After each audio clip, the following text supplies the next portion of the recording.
कहानी की शुरुआत में हमें एक लैब का सीन दिखाया जाता है जहां पर किसी का मर्डर हो गया था। फिर हम डॉक्टर गीसू को देखते हैं जो अपनी मरी हुई बेटी से कहता है कि बेटा मुझे बस थोड़ा और वक्त दे दो, मैं तुम्हें फिर से जिंदा कर दूंगा। गीसू अपने सूटकेस में से कुछ दवाइयां निकाल कर उसे अपनी बेटी को देने वाला था, लेकिन तभी वहां पर कुछ ऑफिसर पहुंचकर उसे ऐसा करने से रोकने लगते हैं। गीसू ने अपनी बेटी को जिंदा करने के लिए अब तक 100 से भी ज्यादा लोगों पर एक्सपेरिमेंट करके उन्हें मार दिया था, इसीलिए पुलिस उसे रोकने के लिए वहां पहुंच गई थी। गीसू वो दवाइयां इयोन को लगाता इससे पहले एक ऑफिसर उसके हाथ पर गोली मार देता है, लेकिन तभी वहां पर बहुत ही तेज भूकंप आने लगती है। ये भूकंप इतना तेज होता है कि पूरा कोरिया मलबे के ढेर में बदल जाता है। अब हमें भूकंप के 3 साल के बाद का सीन दिखाया जाता है। 3 साल हो चुके थे, लेकिन भूकंप के बाद से अब तक एक बूंद भी बारिश नहीं गिरी थी, जिस वजह से कोरिया के लोगों के पास अब खाने पीने की चीजों के साथ साथ रहने के लिए प्रॉपर घर भी नहीं बचा था।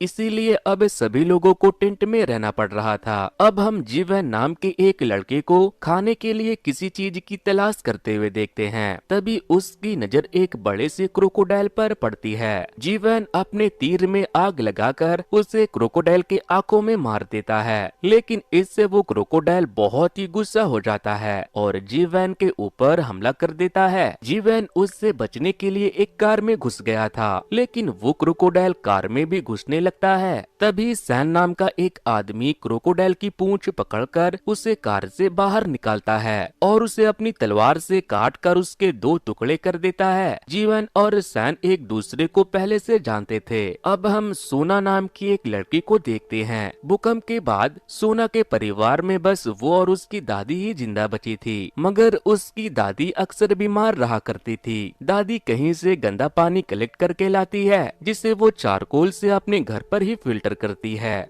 वहीं दूसरी तरफ जीवन बस्ती के सभी लोगों को चिल्लाकर बताता है कि वो खाने के लिए गोश्त लेकर आया है, जिसके बाद सभी लोग गोश्त लेने के लिए वहां पहुंच जाते हैं। बार्टर सिस्टम चलता है। लोग अपने अपने चीजें देकर सैन से मगरमच्छ का गोश्त खरीदते हैं। एक अमीर औरत ढेर सारी ज्वेलरी सैन को देते हुए उससे कहती है कि ये सारी चीजें तुम रख लो और बदले में मुझे मगरमच्छ के पूंछ का पूरा पोर्शन दे दो। लेकिन सैन कहता है कि ये सिर्फ तुम्हारे लिए नहीं है। फिर वो उसे एक मरा हुआ सांप देता है और उससे कहता है कि तुम इसे पूरा ले जा सकती हो। तभी सोना भी गोश्त लेने के लिए वहाँ पर आ जाती है। जीवन उसे पसंद करता था और सैन उसे अपनी बेटी की तरह मानता था। वो गोश्त के बदले सैन को स्वेटर देती है, लेकिन तभी वहाँ पर कुछ गैंगस्टर आ जाते हैं जिन्होंने खुद को पुलिस ऑफिसर मान लिया था, क्योंकि भूकंप के बाद कोरिया के आधे से ज्यादा लोग मर चुके थे। इसीलिए अब कोई भी नियम कानून नहीं बचा था। इन गैंगस्टर को सैन की तलाश थी, लेकिन तभी उनकी नजर सोना पर पड़ जाती है। वो उससे कहते हैं कि तुम्हारी उम्र की लड़कियां बहुत कम बची है और हमें तुम्हारी जरूरत है। वो जबरदस्ती सोना को अपने साथ लेकर जाने लगता है, लेकिन जीवन सोना को बचाने के लिए चला जाता है। वो उन गैंगस्टर को मारने लगता है, मगर वो सभी गैंगस्टर एक साथ मिलकर उसे ही मारने लगते हैं, जिसके बाद सैन उन लोगों को जाकर खूब मारता है। सैन के लिए उतने लोगों को एक साथ मारना इतना आसान था जितना आप लोगों के लिए इस वीडियो को लाइक करके चैनल को सब्सक्राइब करना है। सैन देखता है कि उन गैंगस्टर के पास साफ पानी भी है, इसीलिए वो उनसे पूछता है कि तुम्हारे बॉस का क्या नाम है और तुम्हें ये साफ पानी कहाँ से मिला, जिस पर वो बताता है कि हमारे बॉस का नाम टाइगर है और हम ये पानी एक अपार्टमेंट से लाते हैं। सैन कहता है कि भूकंप के बाद तो कोई भी अपार्टमेंट बचा ही नहीं था, फिर तुम किस अपार्टमेंट की बात कर रहे हो। गैंगस्टर कहता है कि नहीं, एक अपार्टमेंट बच गया था, लेकिन वो यहाँ से बहुत दूर है। फिर सैन उससे कहता है कि टाइगर से कह देना कि अगर वो या फिर उसका कोई भी आदमी यहाँ आया तो मैं सभी को जान से मार दूंगा, जिस पर वो गैंगस्टर सैन से उसका नाम पूछता है। सैन जब उसे अपना नाम बताता है तो वो समझ जाता है कि ये वही है जिसके तलाश में वो यहाँ आया था। इसके बाद वो गैंगस्टर सैन के इलाके से भाग जाता है। सैन को लड़ते हुए देखकर वो अमीर औरत उस पर फिदा हो चुकी थी। फिर सैन और जीवन उस अपार्टमेंट से जाकर पानी लाने के बारे में सोचते हैं। वो दोनों बात करते हुए जा रहे थे, तभी उन्हें रास्ते में सोना के घर के बाहर सूट बूट में कुछ लोग मिल जाते हैं। सैन सोना से पूछता है कि ये लोग कौन है, जिस पर सोना कहती है कि ये अच्छे लोग हैं और ये मैडम एक टीचर है। टीचर बताती है कि हमारे पास अपार्टमेंट है जहाँ पर खाना पानी और डॉक्टर भी मौजूद है। हम सोना जैसे टीनेज के बच्चों को सिक्योर करने का काम कर रहे हैं, क्योंकि बच्चे हमारा भविष्य है और हम कोरिया के भविष्य को अपने अपार्टमेंट में खाना पानी और अपने सिक्योरिटी के साथ सेफ रखते हैं, ताकि वो फ्यूचर में कोरिया को फिर से फलने फूलने में मदद कर सके। सोना टीचर से कहती है कि सैन और जीवन मेरे परिवार की तरह है, क्या ये भी हमारे साथ आ सकते हैं? जिस पर वो कहती है कि फिलहाल तो नहीं, क्योंकि पहले हमें सिर्फ बच्चे और उनके करीबी परिवार को ही अपने अपार्टमेंट में शिफ्ट करना है। अगर इसके बाद हमारे पास जगह बच जाता है तो फिर हम इन्हें भी अपने साथ ले जाएंगे। जिसके बाद सोना जीवन से कहती है कि तुम दोनों हमसे मिलने के लिए आते रहना। इतना कहकर वो उस टीचर और उसके वॉलंटियर के साथ वहाँ से चली जाती है। उनके जाने के बाद हम रात के वक्त जीवन और सैन को बातें करते हुए सुनते हैं। सैन कहता है कि आज जो उन गैंगस्टर ने सोना के साथ किया, उसके बाद अच्छा ही हुआ कि वो उन भले लोगों के साथ सेफ जगह पर चली गई। तभी जीवन नोटिस करता है कि सैन की बेटी की तस्वीर सोना के चेहरे से बहुत मिलती जुलती है, जो कि भूकंप में मर चुकी थी। दूसरी तरफ हम सोना और उसकी दादी को उन लोगों के साथ जाते हुए देखते हैं। उन्हें रास्ते में कुछ और वॉलंटियर मिलते हैं। वो लोग भी कुछ टीनेजर्स और उसके पेरेंट्स को अपने साथ लेकर जा रहे थे। दूसरे ग्रुप की एक लड़की जिसका नाम जूये था, वो सोना से दोस्ती करना चाहती थी, क्योंकि उन दोनों की उम्र 18 साल की थी। सोना भी उससे दोस्ती कर लेती है, लेकिन तभी सोना की दादी से अब और आगे चला नहीं जाता। वो वहीं बैठ जाती है। तभी टीचर कहती है कि हमारा यहाँ पर रुकना ठीक नहीं होगा, क्योंकि अगर लोकल गैंग ने हमें देख लिया तो वो हमें मारकर खा जाएंगे। इसीलिए वो बूढ़े लोगों से कहती है कि आप हमारे 2 लोगों के साथ हमारे पास के एक मेडिकल फैसिलिटी में जाकर आराम कर ले, फिर कल आप लोगों को हमारे पास पहुंचा दिया जाएगा। सोना भी टीचर की बातों को मान जाती है और अपने दादी को आराम करने के लिए उन दोनों वॉलंटियर के साथ भेज देती है। थोड़ा आगे जाने पर उन लोगों को लेने के लिए बहुत सी कार पहुंच जाती है, जिसमें बैठकर वो लोग वहां से आगे के लिए निकल जाते हैं। वहीं दूसरी तरफ जीवन और सैन शिकार के तलाश में निकल गए थे, लेकिन तभी वो देखते हैं कि टीचर के साथ आए 2 वॉलंटियर सोना की दादी और उसके साथ आए एक बूढ़े आदमी को मार रहे हैं। जीवन ये देखकर चिल्लाने लगता है, मगर वो वॉलंटियर उस पर गोली चला देते हैं, जिसके बाद सैन उन पर हमला कर देता है। सैन ने एक वॉलंटियर के सीने में तलवार घुसा दिया था, जिसे वो आराम से निकालकर वापस से सैन को मारने लगता है। ये लोग मरकर थोड़ी देर में जिंदा हो जा रहे थे। वो दोनों मिलकर उनसे लड़ने लगते हैं। तभी एक लड़की वहाँ आकर उन दोनों की उनसे लड़ने में मदद करती है। फिर जब सैन उन वॉलंटियर का गला काटता है, तब जाके वो मरते हैं। सोना की दादी मर चुकी थी, इसीलिए जीवन और सैन मिलकर उसका अंतिम संस्कार कर देते हैं। फिर वो दोनों उस लड़की से पूछते हैं कि तुम कौन हो, जिस पर वो कहती है कि मुझे अपार्टमेंट में फंसे हुए लोगों को बचाने के लिए तुम्हारी हेल्प चाहिए। जीवन पूछता है कि ये किस तरह के इंसान थे और अपार्टमेंट में कौन से लोग फंसे हुए हैं। अब हमें पास्ट का सीन दिखाया जाता है, जहां हम देखते हैं कि उस लड़की का नाम सर्जेंट ली है, जो कि कोरिया के एयरफोर्स में है। ली बताती है कि वो और उसकी टीम भूकंप के बाद के नजारे को देख रही थी। तभी उन्हें एक अपार्टमेंट मिला जो भूकंप के बाद भी खड़ा था, जिसके बाद उन लोगों ने बाकी बचे लोगों को लाकर उस अपार्टमेंट में रखने का फैसला किया। फिर एक दिन एक डॉक्टर वहां आए, जिसका नाम गिसु था। वो अकेला डॉक्टर जिंदा बचा था, इसीलिए उन लोगों ने उसे भी अपने पास रख लिया। डॉक्टर गिसु वहीं रहकर लोगों की सेवा करने लगे। लेकिन फिर एक दिन ली डॉक्टर के पास जाती है और उससे पूछती है कि बहुत सारे टीनेजर्स के पेरेंट्स का कहना है कि उनके बच्चे आपके पास इलाज के लिए आए थे, लेकिन वो अपने पेरेंट्स के पास वापस नहीं लौटे। तभी वहाँ पर सर्जेंट केवोन आकर अपने साथी सोल्जर को गोली मार देता है, लेकिन ली देखती है कि वो वापस से जिंदा हो रहा है। केवोन बताता है कि डॉक्टर इंसानों के बिना खाना पानी के जिंदा रहने की क्षमता बढ़ा रहे हैं और मरे हुए लोगों को वापस से जिंदा कर करने के ऊपर काम कर रहे हैं, जिससे हम अपने मरे हुए परिवार को वापस से जिंदा कर सकेंगे। और डॉक्टर बस कामयाब होने ही वाले हैं, लेकिन सर्जेंटली डॉक्टर को मारने लगती है और उनसे बच्चों के बारे में पूछने लगती है, जिस पर केवोन उस पर गोली चलाने लगता है। इसीलिए वो वहाँ से भाग जाती है। प्रेजेंट टाइम में वो उन दोनों को बता रही होती है कि वो 18 साल के बच्चों पर कोई एक्सपेरिमेंट कर रहा है, जिसमें बहुत से बच्चों की जान जा चुकी है। और उसके एक्सपेरिमेंट के बाद बहुत सारे सोल्जर इन दोनों वॉलेंटियर की तरह बन गए हैं, जो जल्दी नहीं मरते। इसीलिए मुझे उन बच्चे और उनके परिवार को छुड़ाने में तुम्हारी मदद चाहिए। दूसरी तरफ हम देखते हैं कि टीचर सुना और बाकी के लोगों को लेकर उस अपार्टमेंट में पहुंच गई है। डॉक्टर गीसू उन लोगों का वेलकम करते हैं और सभी लोगों को पीने के लिए साफ पानी भी देते हैं। सुना एक सोल्जर से पूछती है कि मेरी दादी कब आएगी, तो वो कहता है कि बहुत जल्द। अब हम उस गैंगस्टर को देखते हैं जिसे सैन ने मारा था। वो अपने बॉस टाइगर के पास जाता है। टाइगर और एक दूसरे गैंग का लीडर पुंगी अपने अपने लोगों को लड़वा कर मजे ले रहे थे, लेकिन वो लोग किसी बात को लेकर खुद ही लड़ पड़ते हैं। तभी वहाँ पर सैन पहुँच जाता है और उन लोगों को लड़ने से मना करता है। टाइगर सैन को पहले से जानता था,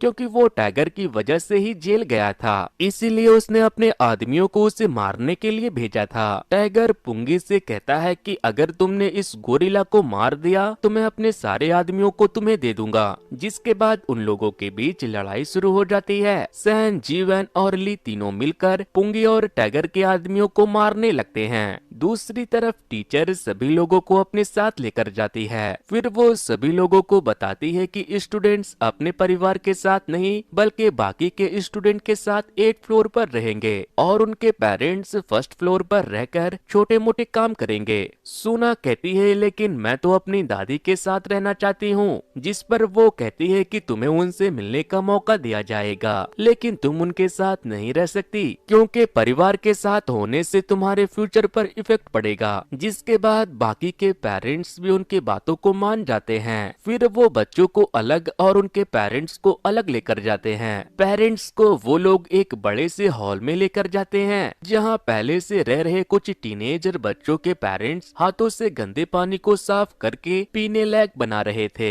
दूसरी तरफ सैन, जीवन और ली ने टाइगर और पुंगी के सभी आदमियों की पुंगी बजाकर उन्हें बंदी बना लिया था। सैन उनसे पूछता है कि तुम उस अपार्टमेंट से पानी कैसे लेकर आते हो। वो नहीं बताते तो सैन उन्हें मारने लगता है। जिसके बाद वो उसे बताता है कि हम उन अपार्टमेंट वालों को सामान और बच्चे ले जाकर देते हैं, जिसके बदले में वो हमें साफ पानी देते हैं। इधर टीचर सुना और जूये को एक क्लासरूम में लेकर जाती है। सुना देखती है कि वहाँ बैठे सभी बच्चे बिल्कुल भी खुश नहीं है। तभी वो सुना और जूये को अपना इंट्रो देने को कहती है। इसके बाद टीचर सभी बच्चों को बताती है कि खाना और पानी की कमी बहुत ही तेजी से बढ़ रहा है। ऐसे में हमारे देश का विकास होना बहुत मुश्किल हो सकता है। इसीलिए डॉक्टर गीसू एक ऐसे दवा के ऊपर एक्सपेरिमेंट कर रहे हैं जिससे हमारा मेटाबॉलिज्म सिस्टम इम्प्रूव हो जाएगा और उसे खाने के बाद हम बस थोड़ा सा खाना पानी के साथ जिंदा रह सकेंगे।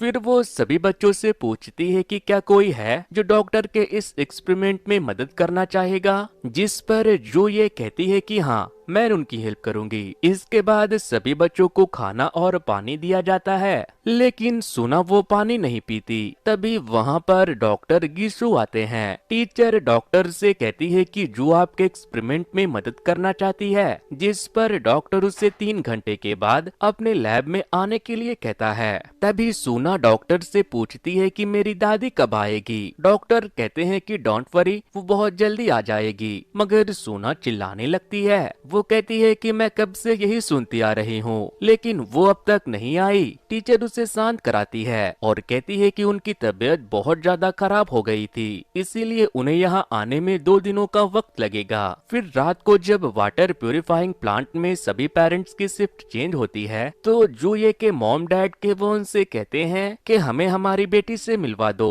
लेकिन केवोन कहता है कि तुम उनसे नहीं मिल सकते, ये हमारे पॉलिसी के खिलाफ है। जिस पर ली के के डैड केवोन के ऊपर चिल्लाने लगते हैं और उससे पूछने लगते हैं कि मेरी बेटी कहाँ है। दूसरी तरफ सोना अपने कमरे से बाहर निकल जाती है और वहाँ घूमने लगती है। डॉक्टर जूये के डैड को समझाने के लिए प्लांट में आते हैं, लेकिन जूये के मॉम उससे जिद करने लगती है कि वो उसे उसकी बेटी से मिलवा दे, जिसके बाद डॉक्टर बहुत गुस्सा हो जाते हैं और जूये के मॉम डैड को अपने साथ आने के लिए कहते हैं। इधर हम सैन, जीवन, ली और टाइगर को अपार्टमेंट की तरफ एक ट्रक से आते हुए देखते हैं। सोना डॉक्टर के लैब तक पहुंच गई थी, जहां पर उसे डॉक्टर के एक्सपेरिमेंट का रिकॉर्ड मिल जाता है, जिससे उसे पता चल जाता है कि डॉक्टर ने बहुत सारे बच्चों के ऊपर एक्सपेरिमेंट किया था, जिससे कि वो बच्चे मर गए। फिर वो लैब के अंदर जाती है तो देखती है कि जो ये एक स्ट्रेचर पर बेहोश पड़ी है और उसके गर्दन में एक मशीन और पैप लगा है। तभी डॉक्टर और जूये के पेरेंट्स वहां पर आने लगते हैं। उन्हें देखकर सोना छुप जाती है, लेकिन अपने बच्ची को इस हाल में देखकर जूये के डैड रोने लगते हैं। वो डॉक्टर से पूछते हैं कि तुमने मेरी बेटी के साथ ये क्या किया, जिस पर वो बताते हैं कि बच्चे ही हमारी आखिरी उम्मीद है, इनके गर्दन में एक बहुत ही स्पेशल चीज है। तभी डॉक्टर उसे अपनी बेटी योन का आधा शरीर दिखाते हैं, जिसे उसने शीशे के अंदर बचा कर रखा था और वो जिंदा थी। लेकिन जूये के डैड उसे स्ट्रेचर पर से उठाने लगते हैं, जिससे कि वो और तड़पने लगती है, क्योंकि उठाने के चक्कर में डॉक्टर की मशीन गलत जगह घुस गई थी। डॉक्टर जल्दी जल्दी मशीन को बंद करने लगते हैं, लेकिन तब तक बहुत देर हो जाती है और जूये की जान चली जाती है। जूये के मरने के बाद डॉक्टर उसके डैड के गर्दन में बार बार चाकू से हमला करने लगते हैं और उससे कहते हैं कि तुम्हें अंदाजा भी नहीं है कि तुमने मेरा कितना नुकसान करा दिया। इसके बाद केवोन जूये के मॉम को भी गोली मार देता है। सोना वहीं छुपकर ये सब देख रही थी, लेकिन तभी डॉक्टर की नजर उस पर पड़ जाती है, जिसके बाद डॉक्टर उसे भी स्ट्रेचर पर लेटा देता है और उसे बताता है कि तुम्हारी उम्र के बच्चों में पिट्यूटरी ग्लैंड में कुछ बहुत ही स्पेशल होता है, जो मुझे मेरे रिसर्च के लिए चाहिए। इसके बाद वो उसके गर्दन में पैप डालने के लिए कट लगा देता है, जिससे कि वो बहुत ही चिल्लाती है। दूसरी तरफ वो चारों अपार्टमेंट के एंट्रेंस पर पहुंच गए थे, लेकिन एंट्रेंस के सिक्योरिटी गार्ड उन्हें अंदर आने से पहले ही रोक देते हैं। वो लोग टाइगर को जानते थे, क्योंकि वो यहाँ पर सामान और बच्चे को लाया करता था। गार्ड्स पूछते हैं कि आज तो तुम्हारे आने का दिन नहीं था, फिर तुम क्यों आए हो? इसके बाद वो लोग उसके ट्रक के पीछे चेक करने के लिए जाते हैं, लेकिन तभी सैन ट्रक को आगे बढ़ा देता है और सभी बैरिकेड तोड़ते हुए ट्रक को सीधे बिल्डिंग के अंदर पहुंचा देता है। इसके बाद वो अपनी शॉटगन से एक के बाद एक सभी सोल्जर्स को मारने लगता है। ली और जीवन भी उन लोगों के ऊपर गोलियां चलाते हैं। इधर डॉक्टर सोना को मशीन लगा रहा था, तभी टीचर आकर डॉक्टर को बताती है कि सर्जेंट ली ने सोना के दो दोस्तों के साथ मिलकर हम पर हमला किया है। डॉक्टर कहते हैं कि सर्जेंट केवोन से कहो कि जाकर उन्हें किसी भी हाल में रोके। इधर उन तीनों को बेसमेंट में एक जेल मिलता है। ली जब उस जेल का दरवाजा खोलती है तो उसमें से बहुत सारे ज़ॉम्बीज निकलकर उन लोगों के ऊपर हमला कर देते हैं। ये वो सोल्जर थे जो डॉक्टर के एक्सपेरिमेंट को बर्दाश्त नहीं कर पाए और ज़ॉम्बी बन गए, मगर वो तीनों मिलकर उन ज़ॉम्बीज को एक एक करके मार देते हैं। तभी डॉक्टर ये ऐलान करते हैं कि अपार्टमेंट के सभी लोग अपने अपने घरों में रहे, हम पर कुछ गैंगस्टर ने हमला किया है। इसके बाद वो लोग बेसमेंट से बाहर निकलने लगते हैं तो कुछ सोल्जर उन पर ग्रेनेड फेंकने वाले थे, मगर सैन अपने शॉटगन से मारकर ग्रेनेड उन पर ही फोड़ देता है। इसके बाद वो लोग उनके सारे हथियार ले लेते हैं। फिर वो तीनों अलग अलग फ्लोर पर जाकर सोना को ढूंढने के लिए निकल जाते हैं, लेकिन बहुत सारे सोल्जर्स एक साथ मिलकर सैन पर हमला कर देते हैं, जिन्हें वो अकेले ही अपनी तलवार से मारकर खत्म कर देता है। वहीं डॉक्टर ने सोना के पिट्यूटरी ग्लैंड से उस स्पेशल सब्सटेंस को निकालना शुरू कर दिया था। इधर जीवन और ली भी अपने आगे आ रहे सभी सोल्जर्स को चुन चुन कर मारते जा रहे थे, लेकिन तभी ली के सामने केवोन आ जाता है। केवोन और और ली के बीच लड़ाई शुरू हो जाती है। तभी केवॉन कहता है कि हम नई दुनिया की शुरुआत करेंगे और अपने बच्चों को वापस से जिंदा करेंगे, तुम हमारे साथ मिल जाओ। लेकिन ली उसकी आंख में चाकू मार देती है, मगर इससे केवॉन को कुछ नहीं होता, बल्कि वो और ज्यादा भड़क जाता है और वो ली को मारकर बेहोश कर देता है। दूसरी तरफ सैन वाटर ट्रीटमेंट प्लांट में पहुंच गया था, जहां पर मौजूद सभी लोग उसे गैंगस्टर समझ रहे थे। लेकिन वो उनसे कहता है कि मैं सिर्फ सोना को अपने साथ ले जाने आया हूँ। कहाँ है वो? जिस पर एक आदमी उसे बता देता है कि सारे बच्चे 8th फ्लोर पर है। जिसके बाद मोटा सैन पैदल ही 8वें फ्लोर पर जाने के लिए निकल जाता है। दूसरी तरफ जीवैन सोना की तलाश में क्लासरूम में पहुंच जाता है, जहां पर वो एक सोल्जर को मारकर टीचर को बंदी बना लेता है और उसे सोना के पास लेकर जाने को कहता है। टीचर उसे सोना के पास लेकर जाने लगती है। तभी केवॉन वहां पर आ जाता है, लेकिन सैन भी वहां पहुंच चुका था। वो जीवैन से कहता है कि तुम सोना को बचाओ, इससे मैं देखता हूँ। सैन केवॉन को बहुत मारता है और फिर उसका सर खिड़की के कांच से काटकर अलग कर देता है। इधर डॉक्टर अपने हाथ में सोना के अंदर से वो सब्सटेंस निकालकर इंजेक्ट कर लेता है और फिर अपनी बेटी से जाकर कहता है कि अब मैं तुम्हें वापस से जिंदा कर दूंगा। तभी सोना को होश आ जाता है। डॉक्टर उससे पूछता है कि तुम होश में कैसे आ गई? इतनी जल्दी कोई होश में नहीं आता। तभी डॉक्टर को साइड इफेक्ट होने लगता है, जिस पर सोना कहती है तुमने जो स्पेशल पानी मुझे दिया था मैंने उसे पिया ही नहीं था। तभी वहाँ जीवन टीचर को लेकर पहुंच जाता है, मगर पीछे से एक सोल्जर आकर जीवन पर हमला करके उसे बंदी बना लेती है। इसके बाद डॉक्टर टीचर से इयोन को सूटकेस में डालने के लिए कहते हैं। टीचर और वो सोल्जर मिलकर उसे सूटकेस में डाल देते हैं। इधर सारे बच्चे अपने अपने पेरेंट्स के पास भाग गए थे। डॉक्टर इयोन को लेकर जा रहा था, लेकिन तभी सहन वहाँ पहुँच जाता है और गोली चलाने लगता है। गोली टीचर को लग जाती है। वो डॉक्टर से उसे बचाने के लिए कहती है, लेकिन डॉक्टर उन सब के ऊपर ग्रेनेड फेंककर भाग जाता है। जीवन तुरंत सोना को लेकर स्ट्रेचर के पीछे छुप जाता है। बॉम्ब ब्लास्ट होता है, जिसे अपार्टमेंट के नीचे खड़े सभी लोग देखकर डर जाते हैं। सैन भी ब्लास्ट में घायल हो चुका था, लेकिन सोना और जीवन बेहोश हो चुके थे। ब्लास्ट की आवाज से ली भी उठ गई थी। इधर डॉक्टर अपनी बेटी को लेकर जा रहे थे, लेकिन बाकी के पेरेंट्स जिनके बच्चे मर चुके थे वो डॉक्टर से पूछने लगते हैं कि हमारे बच्चे कहाँ हैं। सभी पेरेंट्स डॉक्टर को मारने लगते हैं, जिसके बाद डॉक्टर एक बंदूक उठाकर सभी को गोलियों से भून देता है। लेकिन इस फायरिंग में उसने अपनी बेटी को भी मार दिया था। वो सूटकेस ओपन करता है तो उसकी बेटी मर चुकी थी। अब वो भी मॉन्स्टर बनने लगा था। तभी वहाँ पर ली, सोना और जीवन आता है। सोना कहती है कि तुम दूसरों को तो क्या अपनी बेटी को भी नहीं बचा सके। जिसके बाद डॉक्टर को रियलाइज होता है कि अब वो अपनी बेटी को नहीं बचा सकता। उसे लगता है कि ये सब सोना और उसके दोस्तों की वजह से हुआ है, इसीलिए वो उसे मारने के लिए जैसे ही बंदूक उठाता है सैन उसे गोली मार देता है। जिसके बाद बाकी बचे सभी लोग बाहर आते हैं। ली सब कुछ फिर से स्टार्ट करने का डिसाइड करती है और फाइनली 3 साल के बाद फिर से एक बार बारिश गिरती है, जिससे कि वहाँ के लोग बहुत खुश हो जाते हैं। तो दोस्तों इसी के साथ हमारी आज की कहानी यहीं पर खत्म होती है। तो दोस्तों ये स्टोरी आपको कैसी लगी हमें कमेंट करके जरूर बताना। वैसे दोस्तों